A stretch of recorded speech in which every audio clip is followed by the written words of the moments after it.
I started my baking career when I was pretty young. Baking now has become a process of creating memories. Baking has always been a big part of my life. I would even say that my father would have sort of passed it on to me because he too was interested in food and cooking and baking. In the next few episodes, I will be making some recipes that are really close to my heart. These are things that are very famous in my family.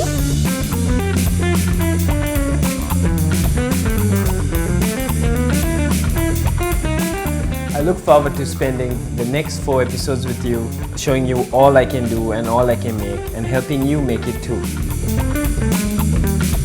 So I'm Erasha Hettige from Sugar, Salt and Sprinkles. Welcome everyone. My name is Rolando Gunesekere. This is my homemade.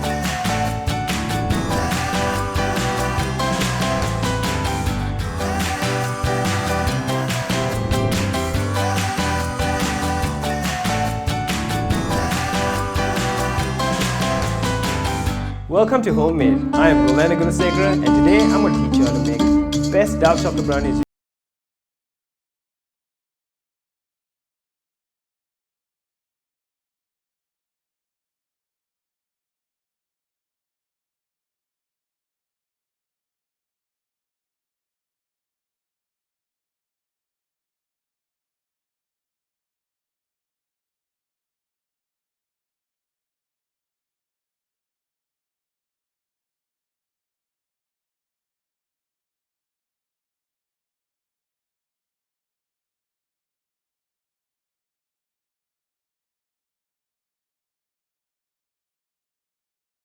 And the butter.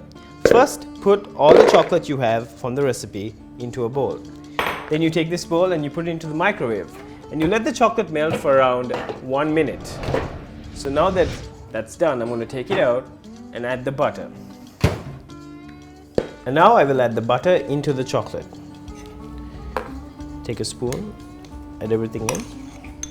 And when you add all the butter in, it goes back into the microwave for another 30 seconds. Now for the next step, while the rest of the chocolate and the butter is still melting in the microwave, I will show you the next part of it. So I take all the sugar and I put it into my mixing bowl.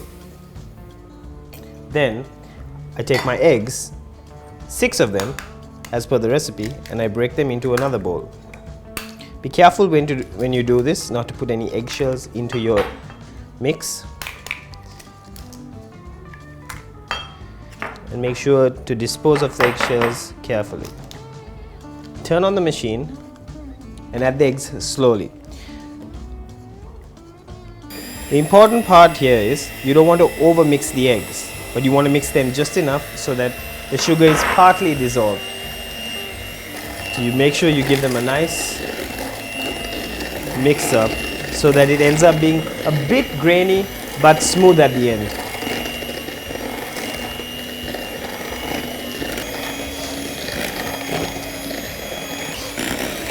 As you can see, it's getting nice and fluffy.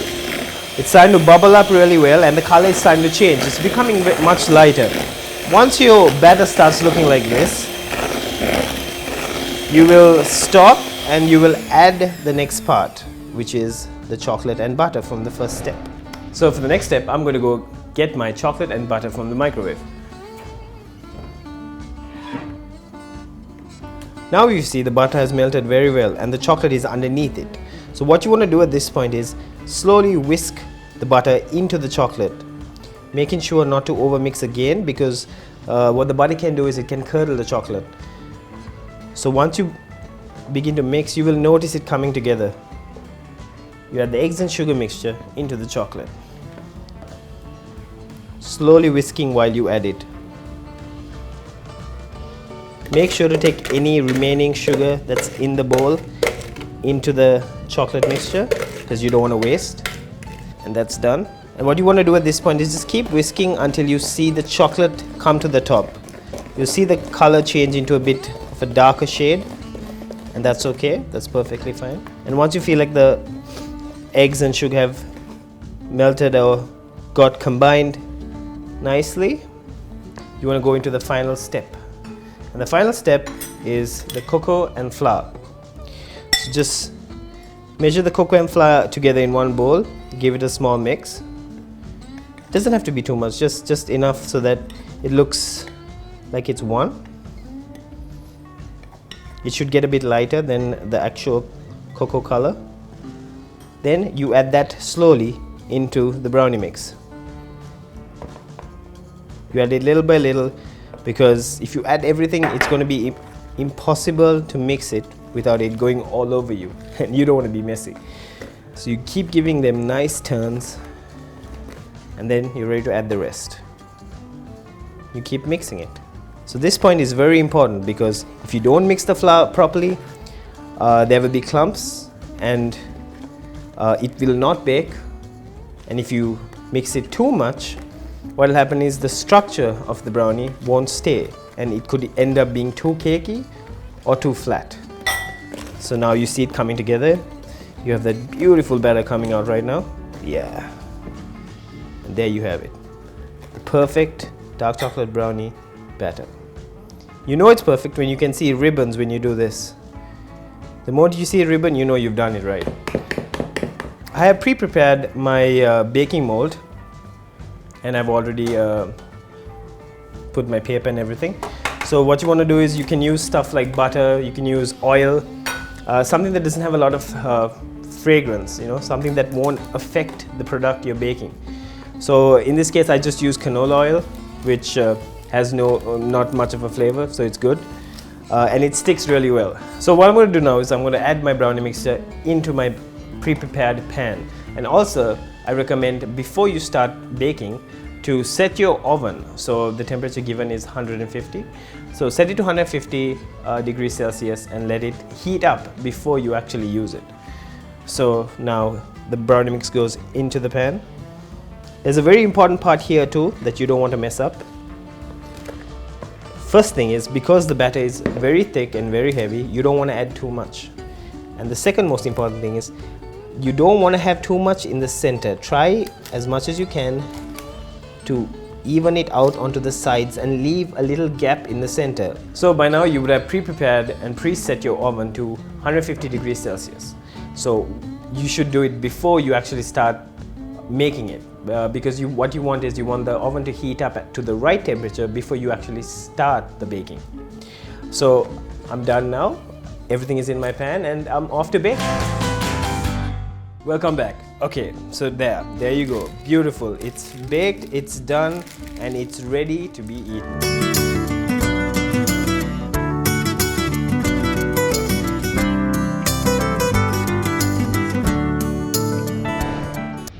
Okay, so there you have it. It's baked and now it's time to cut it.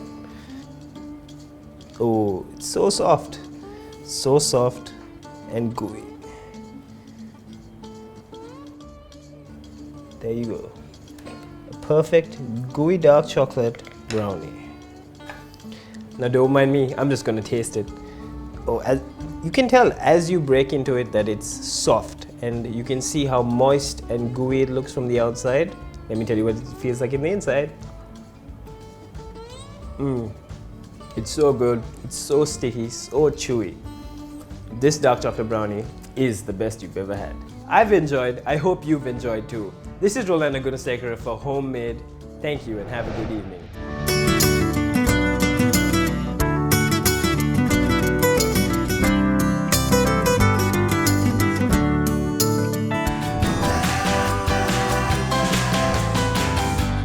Hi, I'm Erasha from Sugar, Salt and Sprinkles, and welcome to another episode of Homemade on High TV.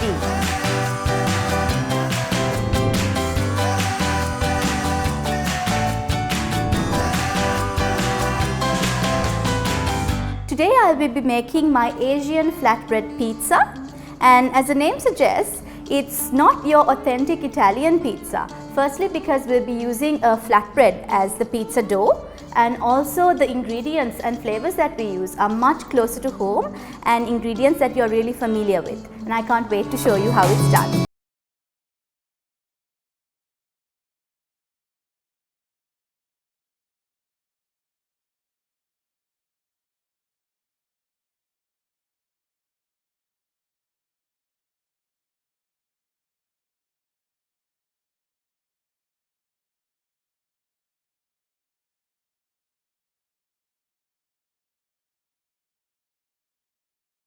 with, I'm just going to take the chicken thighs here and just cut it very slightly, just so that it will take a little less time to marinate and also to cook. So I'm just going to cut it in half. I just want to make sure that there is a lot of surface area on the chicken so that the marinade will really stick to it. Right. So now for my marinade, I've just got some soya sauce here, which I'm going to pop into the bowl. So I'm just going to add my chicken into it as well now. Now I'm going to add some honey. I like using honey and soy sauce in this recipe, mainly because it gives a lovely color to the chicken once it's cooked, and it adds a lovely sweetness as well. I'm going to add a little bit of fish sauce, and you just use a few drops. So I'm using just about half a teaspoon here because you don't want it to be very strong. Now the next thing I'm going to add are these little bird's eye chilies. So I love using these because they give a lovely spiciness to a recipe, and the chicken will have a really lovely flavor once it goes in. So I'm just going to snip it in. So they are really strong and really spicy. I'm going to be using maybe about 3 or 4. Little bit of salt goes in as well, and I'm just going to give it a good stir so that everything is really nicely marinating. So this needs to marinate for about 2 hours. The longer you marinate and let it sit, the better the chicken will taste. So I'm just going to set this aside and going to get on with making our tomato sauce. Right, so for the sauce, what we will be needing is some onion, which I'm just going to roughly chop up. So it doesn't need to be like perfectly cut or uniformly cut because we will be blending this sauce once it's cooked so that it will be a nice smooth puree. So I just want to just do a rough chop so that it will cook and soften nicely. And I've got some garlic as well, which I'm going to add into the sauce, which again just roughly so that it will just break down nicely. And I'm going to start cooking the sauce now. So what I'm going to do is I'm just going to put the flame on and just let it heat up for a few minutes. And while that's happening, I'm just going to start chopping the tomatoes. The tomatoes also, it just needs to be very roughly chopped. And I'm going to just try and squeeze it to get as much of the juices out of it as possible. Right, I think the pan is hot now. So I'm going to be adding some oil just so that the veggies will not stick to the pan. I'm going to add my onion and garlic. Little bit of salt now, just so that the veggies don't burn and that they will begin to soften nicely and cook slowly.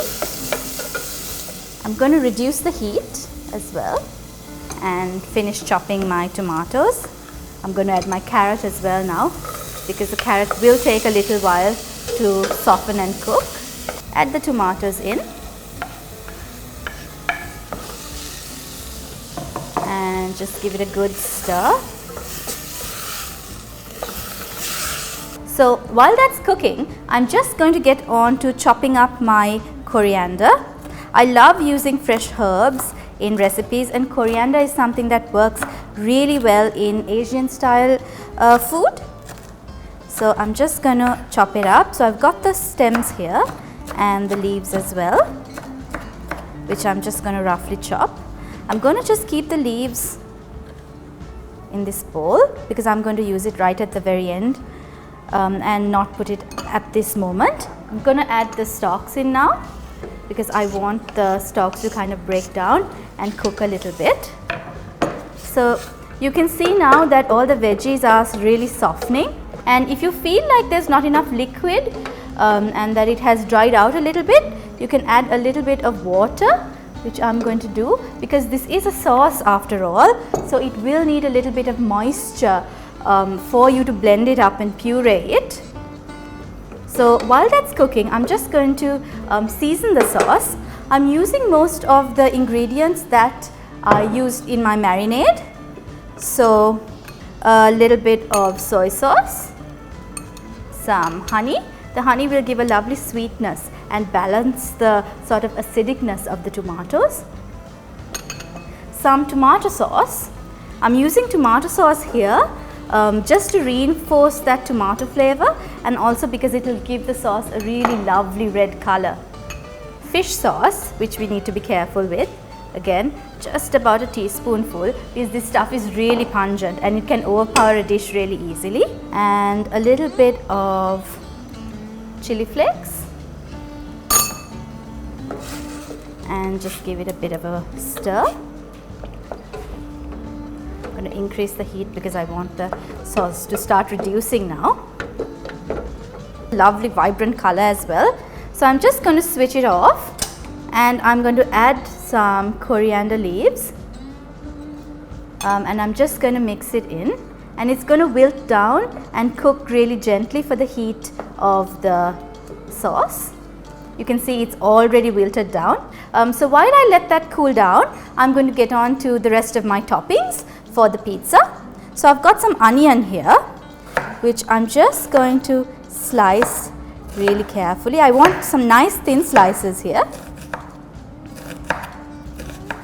And I'm just going to move that to a side, and I'm going to use this lingus as well. So this is one of my favorite ingredients. I love it because of the taste that it has, and it's basically a spicy Sri Lankan sausage, and I'm using it here in the pizza as a substitute to pepperoni because it has the same sort of spiciness and oiliness.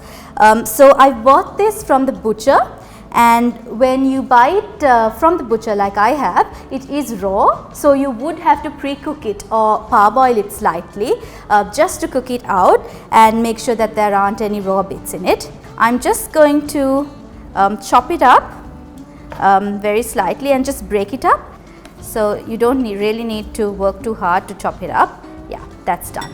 The flame on my frying pan.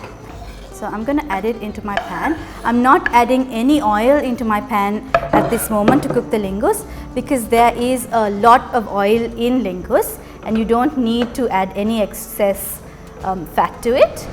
So that looks like it's done. You don't need to really cook it all the way through because this is going to cook again in the oven while the pizza is baking. So I'm going to take that off now, and I'm going to put it in the bowl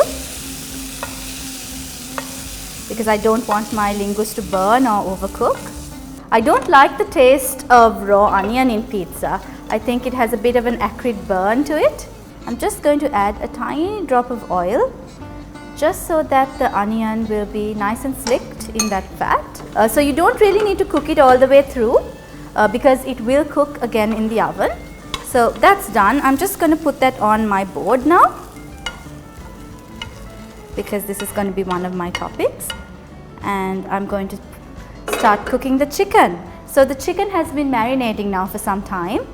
Just going to put a little bit of oil back in the pan and get the pan up to a fairly high heat, and I'm just going to lay it out fairly flat so that it will start to cook slowly. So you don't want to crowd your pan, and you want to kind of leave room for the chicken to cook, because if you do crowd your pan, the chicken will kind of boil because there's quite a bit of moisture that will come out of the chicken. This takes a couple of minutes and it's on really high heat. It's beginning to, you can see that when the chicken is cooking, because the slightly pink meat starts becoming white, and that's when you know that the chicken, so this kind of caramelized little bits is what we are after, because that's what's going to add the most amount of flavor to the chicken. Right, so you can see now that the chicken is really nice and cooked and the color is nice and golden. So I'm just going to take it off the pan and I'm just going to let it cool for a few minutes and rest, and I'm going to finish prepping my toppings and it's cooked.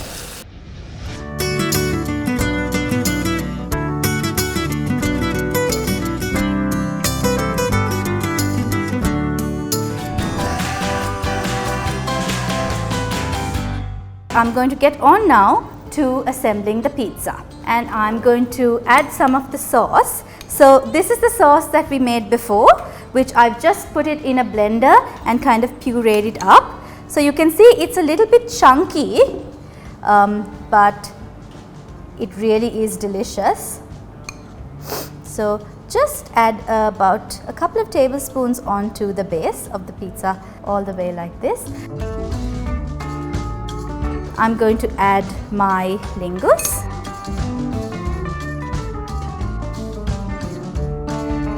I'm going to take my chicken. It's slightly cool now. I want to kind of just chop it up into bite-sized pieces, just so that it's nice and spread out all over the pizza. Chicken is just cooked on the inside, and the outside bits are lovely and golden and crusty. So I'm just going to sprinkle some onion now.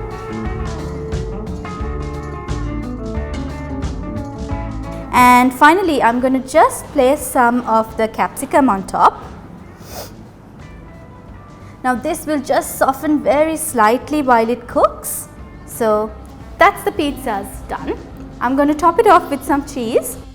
I'm using a mature cheddar today, but you can use mozzarella or even Parmesan. So I'm adding some cheese on top of the capsicum, just so that there's a nice layer right on top and that the capsicum doesn't burn as well. So this goes into a preheated oven, preheated to about 200 degrees for about 15-20 minutes, just until the edges are nice and crisp and golden and the cheese has melted and everything is becoming lovely and unctuous.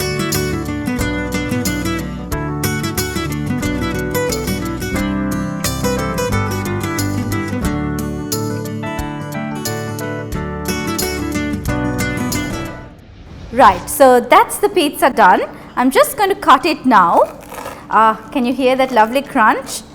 That just goes to show how great the crust has baked so well. It's quite crunchy at the bottom, and the inside is nice and soft as well. You can see the inside is nice and gooey. So just going to be slightly ladylike and use some cutlery. I'm going to try the inside of the pizza.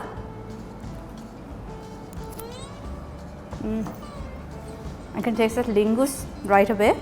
It tastes really nice because the base is lovely and crunchy, as well as the vegetables. I can taste the onion, the capsicum, all of it has retained that lovely crunch, and the chicken and the tang of the sauce comes through as well. This is my Asian flatbread pizza. I do hope you try it out and I hope you like it. I'm Erasha from Sugar, Salt and Sprinkles. From all of us here at Hi TV, thanks for watching.